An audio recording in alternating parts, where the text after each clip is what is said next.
ఏమైనా మరి 100 రోజులలో 6 గ్యారంటీ లాంటివి ఏమేమో నరుకుతీవి, ఏడవైనా మరి ఏం సంగతి మా హామీలు అంటే ఏమంటుండే ఆయన? నేను ఏం చేస్తారా మీరు కోసుక తింటారా నన్ను? ఏం కోసుక తింటారు నేను? ఏమైనా సేపువా, జామ పండువా, లేకపోతే మామిడి పండువా, ఏమిటి కోసుక తింటారు నేను?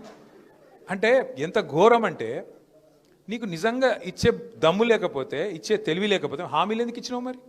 Manifesto committee chairman Sridhar Babu ఎవడు రాయమనండి? 420 హామీలు ఇష్టం వచ్చినట్టు నోటికి ఎంత వస్తా అంత.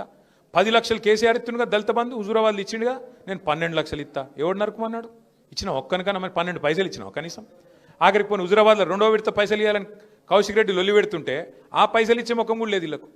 ఎంత ఘోరం అంటే, ఎస్సీ డిక్లరేషన్ పేరిట ఎస్సీలను, ఎస్టీ డిక్లరేషన్ అని ఎస్టీలను, బీసీ డిక్లరేషన్ అని బీసీలను, మహిళా డిక్లరేషన్ అని మహిళలను, యూత్ డిక్లరేషన్ అని యువజన విభాగాన్ని, రైతులకు రైతు డిక్లరేషన్ అని మోసపోని వర్గం లేదు ఇవాళ కాంగ్రెస్ చేతుల్లో.